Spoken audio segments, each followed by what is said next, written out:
ማንነት ቀላል ነገር አይደለም። ሰራቂዎች አሉ፣ ሌቦች አሉት፣ የሚከታተሉ አሉ አይደለም በዚህ ዓለም ላይ። ማንነት በጣም የከበረ በጣም ትልቅ ነገር ነው ልላችሁ ነው። ማንነት እንዲህ ዝም ብሎ በቀላል አይታይም። ቅድም ያልኳችሁ ብሔራዊ ማንነት የሆነ አይነት ጎሳዊ ማንነት ሲወሰድን በተመሳሳይ መልኩ በጣም ይጎዳል። በኢትዮጵያ ባለፉት 30 ዓመታት አንድ የሰማችሁት ምናልባት ኒውስ የምታዳምጡ ከሆነ ሰማችሁት ስም አለ። ስሙ ምን ይላል መሰላችሁ? የሆነ ጎሳ ስም ይጠራና የእንትን ጎሳ ማንነት አስመላሽ ኮሚቴ የሚባል ጎሳውን ስም አልጠራም። እሺ። እና አሁን በዚህ 4-5 ዓመት ውስጥ አይ ቲንክ ማንነቱ ተመልሷል መሰለኝ። ምንም አልሰማም። ግን ይህን ሁሉ ዓመት ሲፋለም ነበረ፣ ሲከራከር ነበረ። ደግነቱ አይ ቲንክ ጫካ ይገባ አይመስለኝም።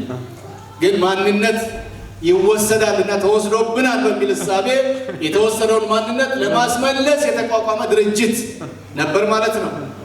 እና ቢሮ አለው፣ ተመዝግበዋል በምርጫ ቦርድ፣ ንብረት አለው፣ ሰዎች አሉት። በጣም ብዙ አድቮኬሲ ያካሂዳል። እንደዚህ ነው። ማንነት ቀላል ላይ ምን ልትለን ነው እዚህ ነገር ውስጥ የከተትከን እያላችሁ ይናል። እይታችሁ እንደሱ ይመስላል። ምን ልላችሁ መሰላችሁ? በአሁኑ ጊዜ በመላው ዓለም የአበሾች ብቻ አይደለም፣ በመላው ዓለም የወንጌል አማኞች ማንነታችን ተወስዶብናል፣ ጥለነዋል። አንዳንዶቻችን በፈቃዳችን ሌላ ሳያስገድደን ጥለናል የሆነ ቦታ። ለምን ጣልነው መሰላችሁ? ሌብነት ሲያምረን፣ ዘረኝነት ሲያምረን፣ ሐሰት ውሸት ሲያምረን፣ የሆነ ነገር ሲያምረን፣ ይህን ማድረግ ስንፈልግ በዚህ በኩል ምን ይመጣብናል? ማንነታችን ይመጣብናል። ሁለቱ ደግሞ አብረው ስለማይሄዱ እናመዛዝንና ይሄ ጥቅም ከሚቀርብኝ ማንነቴ ክርስትናዬ ምን ይሁን ይቅርብኝ፣ እዛ ሳጥን ውስጥ ይቀመጥ፣ በኋላ መፈልገውን ካረኩ በኋላ መጥቼ ለብሰዋለሁ። ይቻላል? ይገባል? አይገባም ነበር። በስህተት ይሄን አድርገናል። ቅድም ያልኳችሁ በመግቢያ ላይ የዚህ የሚኒስትሪያችን ጌታ ያሸከመኝ ሸክም ሰፈሬን አስጥሎ ያወጣኝ አንድ ቸርች ውስጥ ፓስተር መሆን ከሞላ ጎደል አላቅም። እንግዲህ እዚህ ያለውን ፓስተር ሁኔታ አላቅም እንጂ ትንሽ ጥሩ ነው፣ ኮንቪኒየንት ነው። 4 ኪሎ ሜትር ብቻ ነው ከቤታችን ቤተክርስቲያን ጸሎት ቤት ያለበት። ያችን ያህል ነው የምነዳው። ምናምን ቤት መሄድ ካስፈለገ እሄዳለሁ እንጂ ወርሃዊ ነገር አለ ምናምን ጥቅማ ጥቅሞች አሉ። በጣም ይመች ነበር። ግን ሳየው ክርስትናችን ጣዕሙ እየጠፋ ጠረኑ እየተበላሸ እየተግማማን ስንሄድ ዝም ብሎ የሆነ ቦታ ተቀምጦ ከመተቸት በሶሻል ሚዲያ ድንጋይ ከመወርወር እግዚአብሔር ሆይ የመሪዎችን የቤተክርስቲያናትን በር ክፈትልኝ እየወጣው ልጮህ ብዬ ወጥቼ እየጮኩ ነው ያለው 2 ዓመት። አብራችሁን ጮሁ። አሜን። ቢያንስ መዞር ባትችሉ በከተማችሁ ጮሁ። ምንድነው ጮኸቱ? ማንነታችን ምን ይሁን? ይመለስ። አሜን። ክብራችን ይመለስ። አሜን። ያ ድሮ መልካችን ይመለስ፣ ውበታችን ይመለስ። አሜን። ስንታይ እናምር ነበረ፣ ይቀናብን ነበረ፣ ፍቅራችን ያስቀና ነበር፣ ጸጥታችን ሰላማችን ይባርክ ነበረ። ሰው ወጥቶ ይመሰክራል፣ በጎዳና ላይ ኢየሱስ ክርስቶስ ያድናል ይላል፣ ወንጌል ይሰብካል፣ ትራክት ያድላል። ደስ ሲል ነበር በጣም። እርግጥ ነው ድንጋይ የሚወረውሩ ነበሩ፣ እስር ቤት መግባት ነበረ። ግን አንድ ነገር ልንገራችሁ፣ ስለ ስደት ልንገራችሁ። ምናልባት አንዳንዶቻችሁ ግልጽ ላይሆን ይችላል። ይኸውላችሁ አማኞች ጌታን መኖር ሲጀምሩ፣ ወንጌልን በትክክል መኖር ሲጀምሩ መሰደዳቸው ይቀራል። መጽሐፉም ይላል እኮ ምንድን ነው የሚለው? በእርግጥም በክርስቶስ ኢየሱስ እግዚአብሔርን እየመሰሉ ሊኖሩ የሚወዱ ሁሉ ምን ይሆናሉ? ስደት አይቀርም። ግን ክርስትናን፣ ወንጌልን፣ ክርስቶስን፣ እምነትን በትክክል እየኖረ የሚሰደድ ሰው ካያችሁ የሚያሳድደው ክፍል ስለጠላው አይደለም፣ ስለፈራው ነው። ይሄን አናውቅም። ብዙ ጊዜ የሚያሳድዱንን ሰዎች ምንጠላው ለምንድን ነው? ጠልተው እንደሚያሳድዱ ስለምናስብ ነው። አይደለም። በጌታ ከኖርን ክርስትናን በትክክሉ ከኖርነው ስደት አይቀርም። ግን የምንሰደደው በመጠላት ሳይሆን በመፈራት ነው። ግልጽ የሆነላቸው። ለምንድን ነው የሚፈሩ? ለምንድን ነው የሚፈሩ? እስር ቤት ካልገባን፣ ቤታችን ቆልፈን ካልተቀመጥን፣ አፋችን ዝም ካላለ፣ መዝሙሩ ከወጣ፣ ስብከቱ ምስክርነቱ ከቀጠለ ሰው አይተርፍማ። ለምንድን ነው ሰው የማይተርፈው? ወንጌሉን እንሰብካለን፣ በህይወት ደግሞ እናሳያለን። ሁለቱን አይቶ አላምንም የሚል የለም። ሰው አላምንም የሚለው ለምንድን ነው?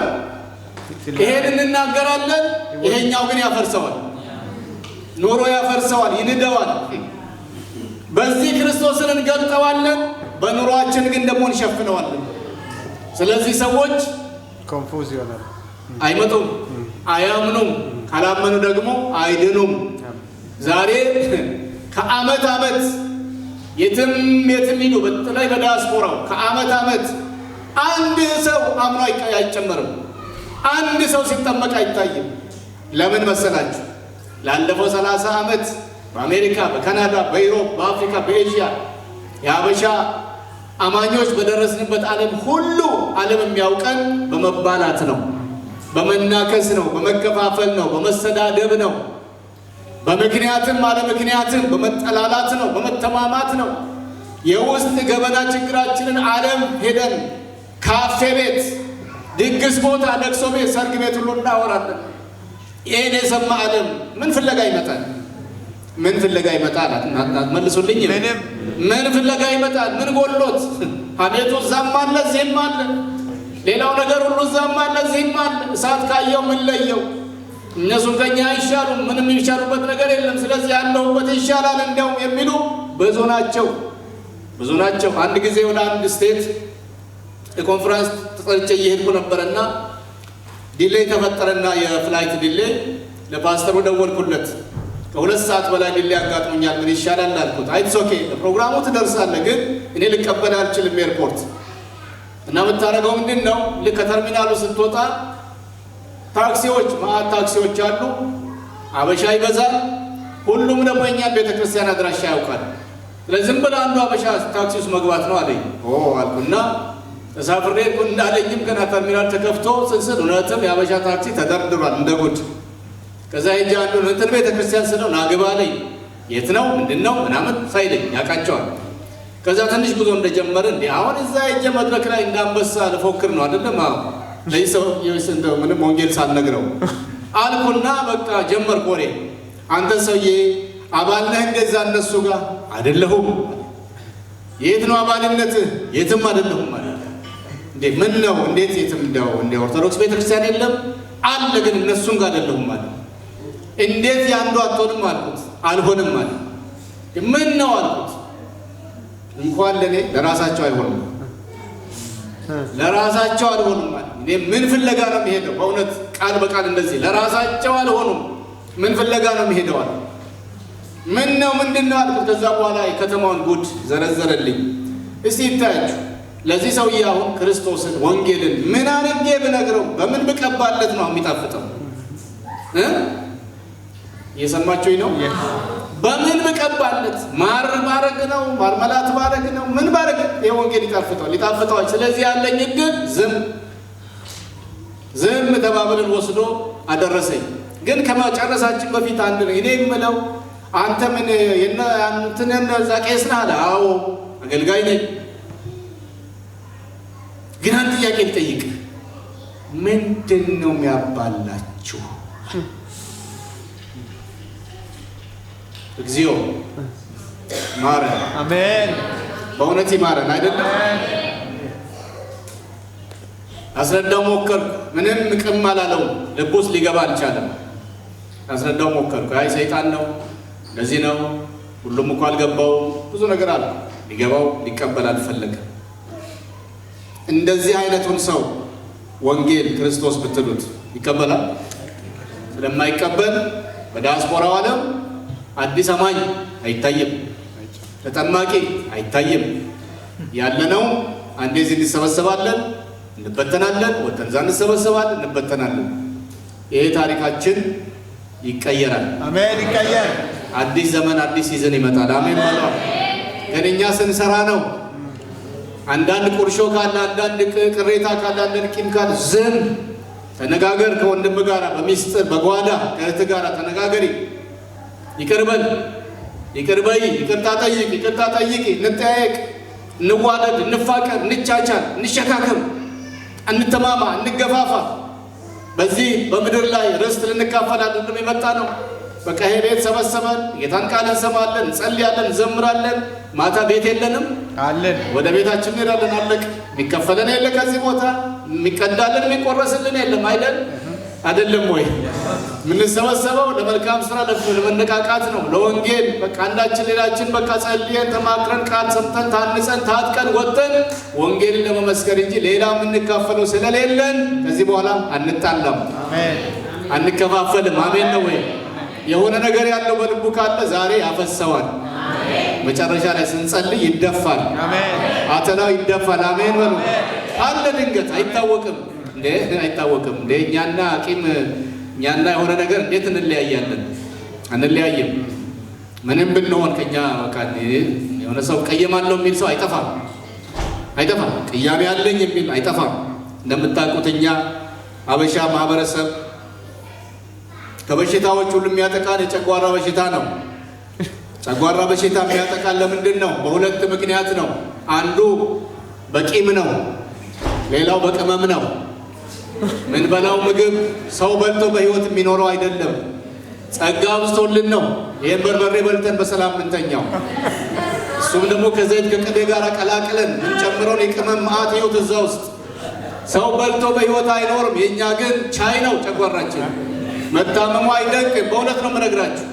ይህም ምግብ በልቶ አይታችኋል እናንተ? ለመጀመሪያ ጊዜ አንዱን የውጭ ሰው አብሉት እስቲ ገና ከመሰረው ይላል። እንዴት ነው በልታችሁ በህይወት በሰላም የምትኖሩት ይለናል። እኛ ግን ካለሱ እንዲያው ምግብ አይመስለንም። ጨጓራችን የቻለው ጉድ አይደለም ወገኖች። በጣም ከባድ ስራ ነው የምንሰጠው፣ ግን ችሎታል። በተመሳሳይ የዛኑ ያህል የሚያቃጥል ቂም ደግሞ ውስጣችን አለ። ሁለት የሚያቃጥል ነገር ገብቶ ሰው እንዴት ጨጓራን አይታመም?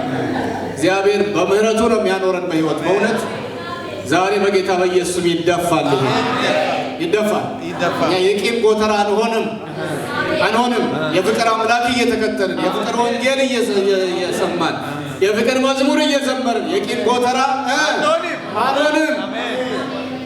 አንዳንዱ ሰው ዝም ብሏል። አይኔ ገና ነኝ እያለ ነው መሰለኝ። በሰላም በጤና መኖር አይሻልም? ይሻላል። በዚህ በርበሬ እየበላ በዚህ ቂም ይዘህ እንዴት ትችላለህ? አትችልም። በሰላም እንኖር እንጂ በሰላም እንኖር፣ በፍቅር እንደው ከታመምንም እኮ በአንድ ነገር ብንታመም ይሻላል። በገዛ እጃችን ሁለት ከባባድ ነገር እየጋበዝ ሁለት ከባባድ ነገር እያኘክን እንዴ ለምን ሰው በሰላም እየኖረ ማታ ተኝተህ ተንበርክከን ምን በወጣኝ በእውነት እኔ አልፈልግም። ስልጣንም ይሁን መድረክም ይሁን ገንዘብም ይሁን ምንም ይሁን እኔ ይቅርብኝ። በሰላም አሜን። እስቲ በሉ በሰላም መኖር እንዴ ኑር እንጂ ለቤተሰብህ ኑር። ለሚስት ለልጆች ብትኖር አይሻልም? ለባልሽ ለልጆች ብትኖር አይሻልም? በሰላም እንኑር እንጂ እንዴ እንኑር። ስለዚህ ወገኖች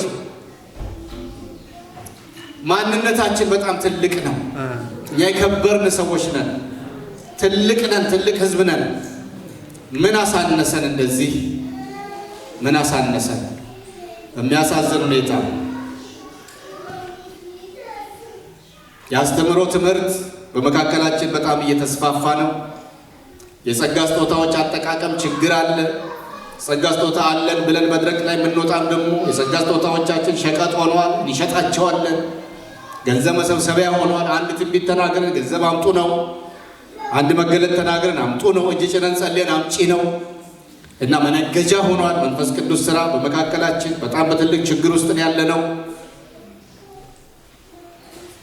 የሆነ ነገር መንፈስ ቅዱስ መስራት ከጀመረም አይናችን ከመንፈስ ቅዱስ ከባለቤቱ ላይ ተነስቶ በሰዎቹ ላይ ይሆናል። ወደ ቤተክርስቲያን የምንመጣው ትንቢት ፍለጋ ነው እንጂ ቃል ፍለጋ አይደለም። በጣም ተበላሽተናል። የቤተ ክርስቲያናት ግንጠላ፣ በቤተክርስቲያን መክፈት ስም መክፈት ሳይሆን መክተፍ የተስፋፋበት ዘመን ይከተፋል። ቤተ ክርስቲያን የክርስቶስ አካል ያለ ርኅራኄ ይከተፋል። ግንጠል ብሎ ይወጣሉ። ምናልባት አሁንም ያረገዘ ይኖር እንደሆነ አላውቅም። እዚህ ጉባኤ መሃል ይቅርባችሁ፣ አሜን። ይቅርብን፣ ይቅርብን። አሜን። አሁን እንሰብሰብ እንጂ ከዚህ በኋላ አንበተን፣ አንድ እንሁን እንጂ አንከፋፈል። አሜን፣ አሜን፣ አሜን። ወገኖች ሆይ ትናንትና ተናግሬያለሁ። 47,000 ቦታ የተከፋፈል ነው በዚህ ስሜት፣ በዚህ ፍላጎት፣ በዚህ አምቢሽን ነው። ምን መሆን እንደሚፈልግ አይታወቅም። ምክንያቱም እዛ ሄደን በሰላም አንኖርም፣ እንደገና እንከፋፈላለን። ምን አመጣብን ይሄ መከራ? በሰላም መኖር እያለን ችግር ውስጥ ነው ያለ ነው። በጣም ችግር ውስጥ ነው ያለ ነው። መሪዎች፣ የቤተክርስቲያን መሪዎች ይጋጫሉ። ከተጋጩ በኋላ አይታረቁም። አይጋጩብን ብላችሁ ጸልዩ እናንተ። ከተጣሉ እርቅ አያውቁም። ምዕመኑን ታረቁ ይላሉ፣ እነሱ አይታረቁም። አንታረቅም። ከባድ ነን እኛ። አንዴ እችን መድረክ ከለመድን፣ አንዴ በቃ መሪ ከተባልን ልባችን በጣም ወደ ላይ ወደ ላይ ወደ ላይ ይላል። ትህትና የሚባል እግዚአብሔር መፍራት የሚባል መሪዎች ጋር እግዚአብሔር ይባርካችሁ። መሪዎች በሰላም ካላችሁ እንዳላችሁ አውቃለሁ። ይህን ሰላም ይጠብቅላችሁ እና ግጭት ይኖራል ማለት አለመግባባት በሆነ ሁኔታ ሁልጊዜ ሀሳብ አንድ ላይ አንድ ነገር ማየት አይቻልም አይደል? ግን ማስታረቅ ነው፣ ማማሟት ነው፣ መስማማት ነው። ይደር ማለት ይቻላል። ደግሞ ማለቱ መስማማት ካልተቻለ ይደር። ከዛ በኋላ መቅረቱ ካለበት ይቅር። ያንተ ሀሳብ ከኔ ከተሻለ ይስረቀሱ የኔ ይቅር። ምንድነው? እኔ ምንድነኝ? እኔ ፍጥሮት ምንድነኝ? ለቤቱ አይደለም ለእግዚአብሔር ቤት አይደለም። እና ለእግዚአብሔር ቤት እሱ ባለቤቱ ከሚያስበው በላይ እኔ አስባለሁ ኖ። ስለዚህ ለጌታ መተው፣ የሆነ ነገር ካልገባኝ ብዬ በቃ መተው፣ በሰላም ማምለክ አምላኬን፣ ህብረቱን መጠበቅ። መሪዎች ታውቃላችሁ፣ በመላው ዓለም የተደረሰብን መከፋፈል የምእመን አይደለም የመሪ ችግር ነው። ምእመናን ግን እናንተን የምመክራችሁ ነገር የሆነ ነገር እንኳን ብታዩ፣ ስንጠቃ ብታዩ፣ የተሰነጠቀ ነገር ብታዩ ከሆነ ሰው ጎን አትሰለፉ፣ ከሆነ ሰው ጀርባ አትቆልቆሉ። በፍጹም አንድነታችን ነው የምንፈልገው። በሉ እስቲ አሜን በሉ። ያ ፍቅር ነው የምንፈልገው፣ መለያየት መከፋፈል አንፈልግም ብላችሁ በአንድነታችሁ ቀጥሉ። መሪዎች በጣም ችግር አለብን። እዚህ ያላችሁ መሪዎች፣ በትግርኛውም በአማርኛውም ያላችሁ ወደፊት መሪ የምትሆኑ ሁሉ የክርስቶስ አካል ነው የሚታመመው። በተከፋፈልን ቁጥር የሆነ ችግር በተፈጠረ ቁጥር ክርስቶሳችን በአካሉ ይታመማል፣ ይደማል። ስለዚህ አይታመምብን። አይሻልም? አይታመም። በፍቅር በአንድነት መኖር ነው የሚሻለው። ይሄ ችግር ግን አለ በመላው ዓለም። ላለፈው 30 ዓመት በክፍፍል ነው የምንታወቀው። የመሪነት ጥራት ዝቅ ብሏል በጣም ከድሮ ከምናውቀው መሪነት። አሁን ያለው ዝም ብሎ ነው። ቃሉ የለም፣ ጸሎት የለም፣ ጥበብ የለም፣ ልምድ የለም፣ እግዚአብሔር መፍራት የለም። ሰዎች ዝም ብሎ ለመሪነት ይሽቀዳደማሉ። በሀገር ቤት ብታዩ ትናንትና የነካካው ይመስለኛል የምረጡኝ ዘመቻ ሁሉ ተጧጡፏል። አሁን የሽማግሌ ምርጫ ዓመት ሲቀር የሆነ ያህል ወራት ሲቀር በቃ ማደራጀት ይጀምራሉ። ሰዎች ዘራቸውን፣ ጎሳቸውን፣ ዘመዶቻቸው ማደራጀት ይጀምራሉ። ዘር ዘመድም ከኋላ ሆኖ እንትናን እንምረጠው እያለ ጅቴት ያደርጋል። እና አንዳንድ ምርጫ ቀኖች ፖሊስ ቆሞ ነው የሚያስመርጠው። ያስፈራል፣ በጣም ያሳዝናል። እግዚአብሔር ያርቅልን። ይሄ ማንነታችን አይደለም። ይሄ ተዋስነው ነው፣ ከሌላ ጋር መጥቶ የተለጠፈብን ነው እንጂ እኛነታችን አይደለም። ይሄ አይደለም። መቀበል የለብንም፣ ማስተናገድ የለብንም። እና መሪዎች ሁሉን አዋቂ ናቸው እያልኩ አይደለም፣ እንከን የሌለባቸው እያልኩ አይደለም። ምንም እንደው ጥፋት፣ ምንም ድካም፣ ምንም ስህተት አይታይባቸው ማለት አይደለም። ግን መሪዎች የሚጸልዩ መሆን አለባቸው። ቃሉን የሚያነቡ መሆን አለባቸው። ቤተሰባቸው በስርዓት የያዙ መሆን አለባቸው። ምስክርነታቸው እንደ ቃሉ በውጭም በውስጥም ጥሩ መሆን አለበት። አይመስላችሁም? ይሄ መሪነት ጥራት በአሁኑ ጊዜ በጣም ወርዷል። በጣም ያሳፍራል፣ ያሳዝናል። መሪዎች ብቻ አይደሉም። እንደኔ አይነት ወንጌላዊ ፓስተር፣ ነቢይ ምናምን እየተባለ የምንወጣውም ደግሞ ያለ ጥሪ እንወጣለን። ሳይጠራን እሱ ባለቤቱ ችን ቦታ ፍለጋ የሆነ ነገር ፍለጋ እንወጣለን። ይሄም በጣም አሳንሶናል በእንደዚህ ባለፉት 30 ዓመታት። ከዛ ከወጣን በኋላ ደግሞ የምንፈልገውን ስም አሁን ደግሞ የምታዩት ነገር እንትን በእንትና ብላችሁ ጥሩ ነው እንጂ ቤተ ክርስቲያን መሪዎች ካሉ ምዕመኑ ጸልየው ብለው ይሄ ሰው ጸጋው አስተማሪነት ነው፣ ነብይነት ነው፣ ሐዋርያነት ነው፣ ወንጌላዊነት ነው እስኪሉ አንጠብቅም። ቆቡን እኛው ራሳችን አንስተን እንደፋለን። ነብይ በሉኝ፣ ሐዋርያ በሉኝ፣ ዳቦ ጋግሬ ልቆርስ ነው ስሜን ላስተዋውቅ። እግዚአብሔር ያርቀው ይሄንን። ይሄ እንግዳ ነገር ነው፣ እግዚአብሔር ቤት የሚመጥን አይደለም፣ አይመጥንም። ጸጋችንን አይተው መንጋው በመንጋው መካከል የተመረጡ መሪዎች አባቶች ጸልየው የዚህ ሰው ጸጋ ይሄ ነው ብለው ይበሉ። ምን አለ ብንጠብቅ? ያማረኝን በቃ እስከ ግጥም ማለት ነብይ ይበሉኝ ሐዋርያ በሉኝ። አሁን ደግሞ አድጎ ምን ነበር ሜጀር 1 ሜጀር 2 እያለ ወይ መድኃኔዓለም አሜን። በእግዚአብሔር ቤት ጨዋታ፣ በዚህ መንጋ ላይ ጨዋታ።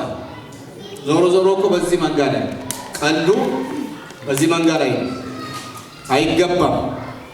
ግን ይሄ ችግር አለ። ሌላ ቦታ በሙሉ ጊዜና በትርፍ ጊዜ አገልጋዮች መካከል ማለት በሽማግሌዎች ፓስተሮች ወይም በሚባሉት መካከል አለመግባባት ያለው ገደል፣ በመካከል ያለው ክፍተት በጣም ሰፊ ነው፣ ያስፈራል። በኢትዮጵያ ብዙ ቦታዎች ስንመላለስ ይሄን አይተናል። አንዱ ሌላውን በጣም በመጥፎ አይን ነው የሚያየው። በሙሉ ጊዜ ብናገለግል በትርፍ ጊዜ ብናገለግል ዋናው ትኩረቱ ምንድነው? አገልግሎት ነው፣ ማገልገል ነው። እኛ ግን ምንድነን? ወንድማማች ነን አይደል እንዴ? ተማማች ወንድማማች ነን። አንዱ ህዝብ መረጠው፣ ሌላው ጌታ መረጠው። ኦኬ እየተሞላላን ኮምፕሊመንት እየተደራረግን እርስ በርስ አንዱ የሌለው ሌላው እየሰጠ ምን እያለ የጌታን ቤት ሙሉ ማድረግ ነው እንጂ በዚህ ወጣ በዛ ወጣ በጥርጣሬ መታየት፣ በሚስትረስት መታየት በጣም ትክክል አይደለም።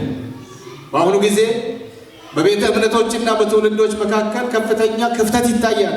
በቤተ እምነቶች ማለት ቃለ ሕይወት፣ ወንጌል፣ መካነ ኢየሱስ፣ መሰረተ ክርስቶስ፣ ሕይወት ብርሃን የሚባሉ ቤተ እምነቶች አሉ፣ ታውቃላችሁ። እነዚህ በመሳሰሉ ቤተ እምነቶች መካከል በጣም ከፍተኛ የሆነ ክፍተት ተፈጥሯል። በጣም ያሳዝናል። ይሄ ብቻ አይደለም፣ ደግሞ በቆየውና በአዲሱ ትውልድ መካከልም እንደዚሁ ይረጋገማል፣ ይወጋገዛል። ይሄ ሁሉ ከየት መጣ? እኛነታችን አይደለም፣ ጌታ የሰጠን ማንነት አይደለም። የተዋስነው ከሆነ ቦታ መጥቶ የተለጠፈብን ነው። እኛ እንደሱ አይደለንም። እኛ በጌታ አንድ ነን።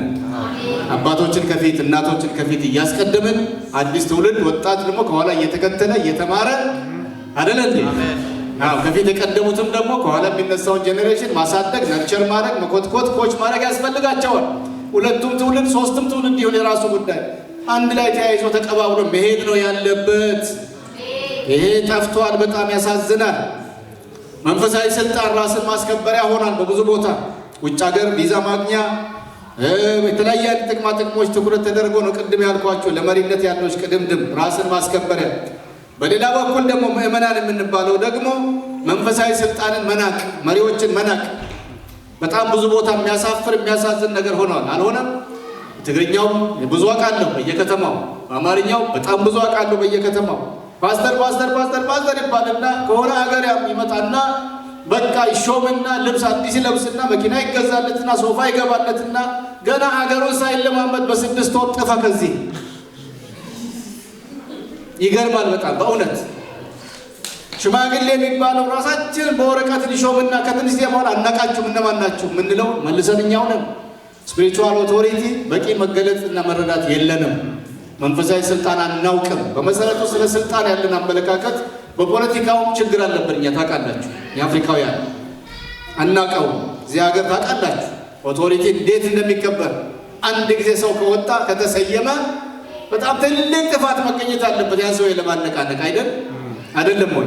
ኦቶሪቲ ይከበራል። የአንድ መስሪያ ቤት ጥበቃ እዛ በራፍ ላይ ቆመ ጥበቃ እንዴት እንደሚከበር ታውቃላችሁ። ሰው የቋጠረው እዛ ሄዶ አይፈታም። ታውቃላችሁ አይደለም? ኦቶሪቲ ይከበራል በጣም። እግዚአብሔር ይህንን መገለጥና መረዳት ያምጣ ወደኛ። እኛ ግን እናወጣለን፣ ወዲያው እናወርዳለን፣ እናወጣለን፣ እናወርዳለን። ይቅር፣ ይሄ ይወገድ ከመካከላችን ይወገድ። የሞራል እሴቶች በጣም እየተጣሱ ነው። ውሸት በጣም እየተስፋፋ ነው በአማኙ ህብረተሰብ መካከል። የውሸት ጋብቻ፣ የውሸት ዲግሪ፣ የውሸት ትዳር፣ የውሸት ሁሉ ነገር በአማኝ መካከል ነው የምላችሁ። ሌላው ህብረተሰባችን እንደ ውሃ ጠጥቶታል ውሸትን። የንግግሩ 50% ውሸት ነው። አማኝ ግን የሚናገረው ከፋም ለማም በአደጋም ፊት በሰላምም ምን ነው የሚናገረው? እውነት ብቻ ነው። መሐላም አያስፈልገው። ጌታ እናቴ ትሙት እንትን ልበልልህ አይባልም። የምናገረው እውነት ነው። አለቀ። እንዲህ ነው እንደዚህ ነው አይደለም። ወንጌል የሚያስተምረን አትማሉ። መሐላ ብዙ ጊዜ ውሸት በበዛበት ቦታ ነው የምትሰሙት። ስለዚህ ሁሉ ነገር በውሸት እንዴት ይሆናል? የትምህርት ማስረጃ የውሸት፣ የቤት ሊብሬ እንትን ምንድን ነው ካርታ ውሸት፣ የመኪና ሊብሬ ውሸት፣ ሁሉ ነገር በቃ በሆነ ነገር ተጠማዞ በውሸት መንገድ መሄድ ሌላው ሊያደርገው ይችላል። እኛ ግን አይገባንም። ወደ ውጭ ሀገር ስንሄድ በውሸት የተለያየ ነገር ወጥተናል። አሳይለም አፕላይ ስናደርግ ዋሽተናል። ምንም ጥያቄ የለውም። አብዛኛዎቻችን አይበቃም፣ የሆነ ቦታ አይቆምም፣ መቆም የለበትም። ስላለፈው ንስሐ ገብተን እኔ ከዚህ በኋላ የዋሾትን ያህል አንድ ቁና ዋሽቻለሁ ከዚህ በኋላ ይበቃኛል አንልም። ባህል ሆኖ መቀጠል አለበት። የእግዚአብሔር ቤት ማግንደው ምንድነው ማበላሸት ማርከስ አለበት? የለበትም። እንዳታረጉ፣ ከዚህ በኋላ እንዳታረጉ። ፈቃድ ተገኘም አልተገኘም፣ ምንም ተገኘም ጠፋም አልጠፋ ምንም እግዚአብሔር አምላክ በድንቅ ያኖራችኋል። እውነትን ተናገሩ፣ በጽድቅ ኑሩ፣ ያኖራችኋል፣ አያሳፍራችሁም። ምንም አትሆኑም። ጌታን ታመኑበት። ጌታ ሆይ በእውነት በጽድቅ እሄዳለሁ፣ በቃ አንተ ስለኔ ተዋጋ፣ ተሟገት፣ ከፊት ቀድመ ግባ በሉት። እሱ ቀድሞ ይገባል። ይገባል። አያሳፍራችሁም፣ አታፍሩበትም። እንዴ የዋሸን ህሊናችን በክስ ከምንኖር አይሻልም? መተን ስንጸልይ የሆነ አምልኮ መካከል ይመጣብናል እኮ የሆነው ነገር ያደረግነው ነገር አይደል? ይቁም። የሆነ ቦታ መቆም አለበት። አሁን አገር ቤት ምን አዲስ ፋሽን ደግሞ መጥቷል። እናም ቅድም እንዳልነው የሆነ ቤተክርስቲያን መክፈት፣ ሚኒስትሪ መክፈት ከሚመለከተው ድርጅት እና የሌለ ድርጅት የሌለ ድርጅት ለምን አትሉኝ? መሬት ፍለጋ በግል የጠፋ መሬት በድርጅት ስለሚገኝ መሬት ፍለጋ የሌለ ቸርች መስርተናል ብለው ይሄዳሉ። 5 ሰዎች ሄደው ስማቸውን አድራሻቸውን ይመዘገባሉ። ስሙ ምን ነው ታውቃላችሁ? የቦርሳ ቤተ ክርስቲያን ይባላል። የብሪፍ ኬዝ ቤተ ክርስቲያን። ኖ ቸርች፣ ፊዚካል ቸርች የለም። አናውቀውም። እንደ የሆነ ቦታ መቆም የለበትም። እየተዋሸ እስከ መቼ ድረስ? ኧረ ተው። ብቻ ይምሰላችሁ። መድረክ ላይ ይዋሻል፣ ፑልፒት ላይ የውሸት ትንቢት እግዚአብሔር ያላለኝን አለኝ ብዬ በስሙ ብናገር ውሸት አይደለም? ያልተፈወሰ ሰው ተፈውሰሃል ማለት ውሸት አይደለም? ተፈውሰሃል ከተባለ ጌታ 2 ቃል አይናገርም። ሄዶ አይሞትም ሰውየው። ከተፈወሰ ተፈወሰ ነው አይደል? ተፈወሰች ነው። ግን ይባልና መድኃኒት አስጥሎ ነገ ጥሩምባ ይነፋል፣ የእድር ጥሩምባ። ሰውየው ሞቷል። መቆሚያ የለውም እንደ ውሸታችን ብሎ ደግሞ እዚህ ይምጣ። ኧረ ጌታ ያውጣው። የውሸት ጋብቻ እንዳታረጉ፣ ከዚህ በኋላ እንዳታረጉ። ወንድምን አግብቶ መምጣት፣ አገር ቤት እህትን አግብቶ መምጣት፣ የአክስት ልጅ አግብቶ መምጣት፣ የአጎት ልጅ አግብቶ መምጣት ክርስቲያን አያደርግም። አማኝ አያደርግም። እስካሁን ከተደረገ ንስሐ ጌታ ደግሞ ይቅር ሊለን የታመንና ጻድቅ ነው። አሜን። ከዚህ በኋላ ግን አይመጥነንም። እኛ ትልቅ ሕዝብ ነን፣ አናደርግም እንደዚህ። ለዘመዴ፣ ለአጎቴ፣ ለአክስቴ፣ ለእህቴ፣ ለወንድሜ የምንላቸው ሰዎች እዚህ ሀገር እንዲኖሩ እግዚአብሔር ካሰበ ከፈቀደ ማን ይከለክለዋል? አይመጡም በሆነ መንገድ። ደግሞ እዚህ ካልመጡ አይኖሩም ተብሎ መታሰብ የለበትም። እነዚህ ሀገሮቻችን ኤርትራም ሆነ ኢትዮጵያ እግዚአብሔር አምላክ ነገ ወርቅ በወርቅ ያደርጋቸዋል። ፊቱን ይመልስልናል፣ ይምረናል። ከከርታታነት ከስደተኝነት ህይወት ያወጣናል። ሀገራችን ገብቶ አድጎ ምናልባት ለመመለስ ወረፋ እንይዛለን። የእግዚአብሔር እኮ የታሪክ ባለቤት ነው አይደለም ወይ? የወደቀን የሚያነሳ ድሃውን ምስኪኑን አንስቶ ባለጠጋ የሚያደርግ አምላክ አይደለም እንዴ ያለን? የአማኞች ተንበርክከን መጸለይ ነው ሀገራችን እንዲባርክ እንደዚህ እንዲያደርገው እንጂ በውሸት እየሄድን ዘመን መጎተት አይደለም። አይገባንም። ለእኛ አይመጥነንም። ከዚህ በኋላ በሉ አይመጥነንም። በሉ